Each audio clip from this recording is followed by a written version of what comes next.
let's get right into it. Intermittent fasting is not so much as what to eat rather than when to eat. It doesn't have restrictions on what food you eat, rather than it has windows, an eating window and fasting window. These windows are created by yourself based upon your training schedule, lifestyle and goal. Let us see what these windows look like. When you are performing intermittent fasting, you fast for certain hours. This means that there is a window in which you are not going to eat anything else except for maybe water, coffee, lemon water or apple cider vinegar.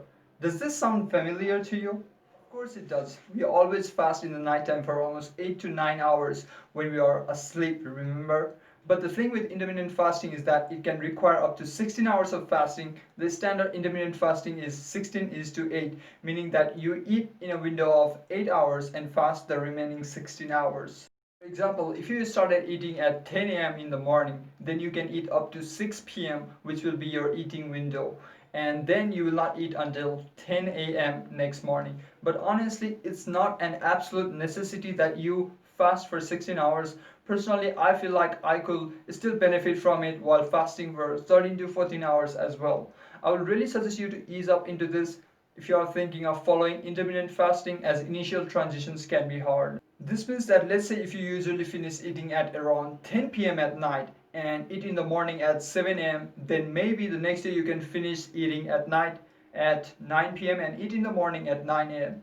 This will readily create a lifestyle where you will be fasting for 12 hours and slowly increase it to 14 to 15 hours when you start getting comfortable with intermittent fasting. When we eat food, that food is turned into glucose, which is used for energy. Extra energy is stored in the liver and fat for later use. If we fast long enough, the body will use the energy stored in the liver, and when that runs out, we use the fat for energy. Thus, you will lose weight eventually. Further, growth hormone is increased and insulin production is decreased during fasted states, which is excellent for weight loss as well as healthier lifestyle. Personally, I do not want you to restrict any calories. That is, if you are in a 1400 calorie diet plan, then eat that 1400 calorie but in a certain window of eating. Whether you ate that 1400 calories over the spread of 12 hours or 8 hours, your body will work in the same way to process that food. Rather than having to prepare food every 1 to 2 hours, it will be more fruitful to have a window which will save your time as well as money. If you are eating nutritious calories that your body requires, then it won't affect you even if you made a window of eating for 8 hours or so. Protein consumed in a shorter period of time has no difference in the body compared to protein spread throughout the day, as long as you provide your body with the appropriate amount of protein that it requires. Not only intermittent fasting, but you can also lose muscle while keto or calorie deficit or any other diet plan if you don't have enough proteins in your diet plan. As long as you provide your body with the appropriate amount of proteins, it really should not be a problem when you plan to eat it. It is totally okay to break your fast once in a while, but I'll really suggest you, instead of breaking a fast, just widen your window on that particular day. You can perform your workout on empty stomach or in fasted states, go for it. Or else just adjust your workout time somewhere inside your eating window. I like doing workout on empty stomach. I don't know, I just feel like I can be more efficient that way. Gyms are closed right now, but whenever I had to do heavy lifts such as leg day or back day, I will only fast around 13 to 14 hours and get a banana or oats before my workout in the morning. Don't fast to lose weight. Fast because your body needs rest too, and it also supports healthier lifestyle. In general, intermittent fasting is not for everyone. Also, it was found that it may not be suitable for women because of hormonal imbalance. So if you want to do intermittent fasting, just ease up into it and know if your body can sustain intermittent fasting, and if not, there is no harm. Intermittent fasting is not absolutely necessary. It's just that I have benefited from it a lot and I'd like for you to give it a try. It has the potential to change your lifestyle and eating habits and elevate your health to another level. If you feel like this is too much, you can just skip intermittent fasting and stick to our diet plan on a calorie deficit, which works perfectly fine. Intermittent fasting is not for you if you're pregnant, you have a history of disordered eating, you are chronically stressed, you don't sleep well, you're new to exercise and diet. If you have any serious health issues, consult with your doctor before performing intermittent fasting. Not just this video, but this entire series is not really for teenagers, because I believe teenage is the time to enjoy life and food is life.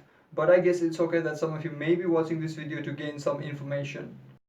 The question really is if you are happy with yourself, because people have tendency to find fault with everything. You can be fat for someone, thin for someone, fit for someone, so it all boils down to if you are actually happy with yourself.